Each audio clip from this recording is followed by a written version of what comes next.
ક્યારેય વિચાર્યું છે કે એક ખૂબ જ જૂની પ્રેરણાદાયક કવિતાને આજની ટેકનોલોજીથી જીવંત કરી શકાય? વેલ, આજે આપણે બરાબર એ જ કરવાના છીએ. રવિન્દ્રનાથ ટાગોરની અમર કવિતા એકલો જાણે રે લઈશું અને તેને એઆઈ વિડીયોમાં ફેરવીશું. ચાલો જોઈએ કે આ જાદુ કેવી રીતે થાય છે. જો તારી ડાક સુણી કોઈ ના આવે તો એકલો જાણે રે, આ માત્ર શબ્દો નથી. નહીં ને, આ તો એક મંત્ર છે. એ આપણને શીખવે છે કે જ્યારે કોઈ સાથ ના આપે ને, ત્યારે પણ હિંમતથી એકલા જ આગળ વધવાનું હોય છે. ચાલો આ હિંમતની ગાથાને આપણે દૃશ્યોમાં કેદ કરીએ. દરેક વાર્તાનો એક હીરો હોય છે અને આપણી આ વાર્તાનો હીરો એ છે જે એકલો ચાલે છે. આપણે આ વિડીયો બનાવવાની આખી પ્રક્રિયાને એક સાહસિક સફર તરીકે જોઈશું. આપણો દરેક એઆઈ પ્રોમ્પ્ટ સમજી લો કે આ સફરનો એક નવો પડાવ હશે. તો આપણે આ એઆઈ વિડીયો દ્વારા ખરેખર શું બતાવવા માંગીએ છીએ? 3 મુખ્ય ભાવનાઓ: હિંમત, આત્મવિશ્વાસ અને ભલભલી મુશ્કેલીઓમાં પણ અડગ રહેવાની તાકાત. આ જ તો કવિતાનો સાચો સાર છે. ચાલો તો હવે આપણી વાર્તાના પહેલા પ્રકરણની શરૂઆત કરીએ. અહીં આપણે આપણા નાયકને પહેલીવાર મળીશું અને તેના સાહસની બસ શરૂઆત જ જોઈશું. આ એક ક્ષણ છે જ્યાંથી સફર શરૂ થાય છે. અહીં આપણો ગોલ એકદમ સ્પષ્ટ છે. એક એવા હીરોને બતાવો જે એકલો જરૂર છે પણ જરાય ડરેલો નથી. શરૂઆતથી જ તેની મક્કમ માનસિકતા દેખાવી જોઈએ. એ ખૂબ જ જરૂરી છે. તો આ રહ્યો આપણો પહેલો એઆઈ પ્રોમ્પ્ટ. અને તમે આપણા પહેલા સીનની સ્ક્રિપ્ટ જ ગણી શકો. અહીં જો મક્કમ ચહેરાના હાવભાવ એટલે કે ડિટર્મિન્ડ ફેશિયલ એક્સપ્રેશન્સ અને નાનો ફાનસ એટલે કે સ્મોલ લેન્ટન જેવા શબ્દો પર ખાસ ધ્યાન આપજો. આ નાની નાની ડિટેલ જે સીનમાં જાન પૂરે છે. પણ સવાલ એ છે કે આપણે આ જ શબ્દો કેમ પસંદ કર્યા? જુઓ, સંધ્યાકાળનો સમય રહસ્ય અને અનિશ્ચિતતાનું વાતાવરણ બનાવે છે.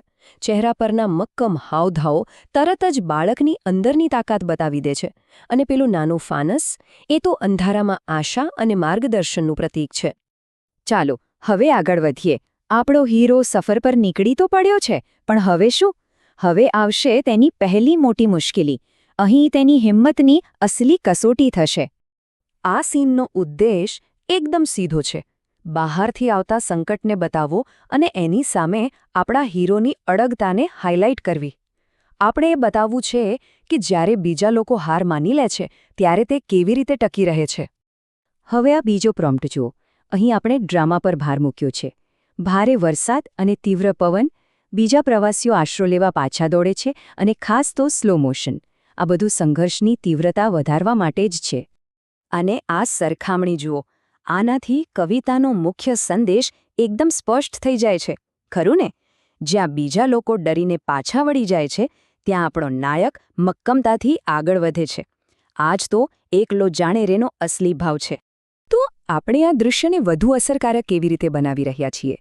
હાઇપર રિયલિસ્ટિક પાણીના ટીપાથી સંઘર્ષ એકદમ વાસ્તવિક લાગે છે. બાળકના સ્થિર પગલા પર ફોકસ એ તેની અડગ ઈચ્છાશક્તિનું પ્રતીક છે. અને સ્લો મોશન, એ તો આ નિર્ણાયક ક્ષણને એકદમ મહાકાવ્ય જેવું રૂપ આપે છે. બહારનું તોફાન તો જોઈ લીધું, પણ એની સામે લડવાની શક્તિ ક્યાંથી આવે છે? વેલ, હવે આપણે નાયકની અંદરની દુનિયામાં જઈશું, એની આંતરિક શક્તિના સ્ત્રોતને શોધીશું. આ દ્રશ્ય ખરું કહું તો વાર્તાનું ભાવનાત્મક ટર્નિંગ પોઈન્ટ છે.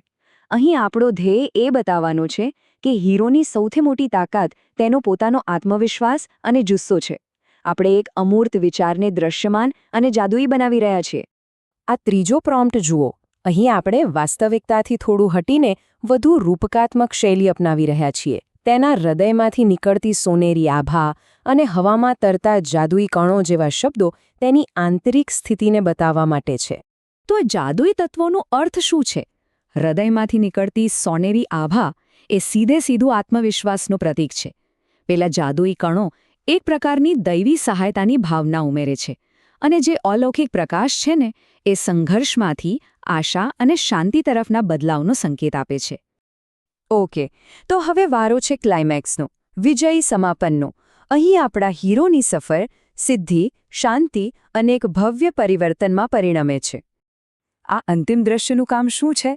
સિમ્પલ, એક ભાવનાત્મક સંતોષ આપવાનું. આટલી બધી કસોટીઓમાંથી પસાર થયા પછી નાયકને જે શાંતિ, સ્વતંત્રતા અને સિદ્ધિનો અનુભવ થાય છે, તે જ આપણે દર્શકો સુધી પહોંચાડવાનું છે. અને એના માટેનો પ્રોમ્પ્ટ જુઓ. દંગ કરી દે તેવો વાઇડ શોટ, ભવ્ય સોનેરી સૂર્યોદય અને શાંત અને વિજયી. આ શબ્દો વાંચતા જ મનમાં એક ભવ્ય છબી બની જાય છે ને. બસ એ જ તો જોઈએ છે. તો આ બધું ભેગું થઈને કેવી રીતે કામ કરે છે? જુઓ, વાઇડ શોટ સિદ્ધિ કેટલી મોટી છે એ દર્શાવે છે. ભવ્ય સોનેરી સૂર્યોદય એક નવી શરૂઆતનું પ્રતીક છે.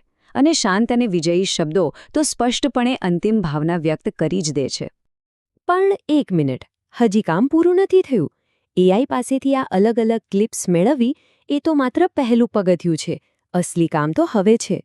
આ બધા ટુકડાઓને સંગીત, રંગ અને ટેક્સ્ટનો ઉપયોગ કરીને એક સળંગ ફિલ્મમાં જોડવાનું. તો આ રહી એક ડાયરેક્ટરની ચેકલિસ્ટ. યોગ્ય સંગીત ભાવનાત્મક માહોલ બનાવે છે. કલર પેલેટ પણ વાર્તા સાથે બદલાવી જોઈએ. ઘેરા રંગોથી શરૂ કરીને તેજસ્વી રંગો તરફ. અને હા, સ્ક્રીન પર કવિતાની પંક્તિઓ ઉમેરવાથી દ્રશ્યો સીધા મૂળ કવિતા સાથે જોડાઈ જાય છે. અને આ બધું આપણને એક મોટા અને મહત્વના સવાલ પર લાવીને મૂકે છે. શું ટેકનોલોજી ખરેખર ક્લાસિક જ્ઞાન અને નવી પેઢી વચ્ચેનો ખાલીપો ભરી શકે છે? કદાચ આપણે જે હમણાં કર્યું એવા પ્રયોગો જ તેનો જવાબ છે.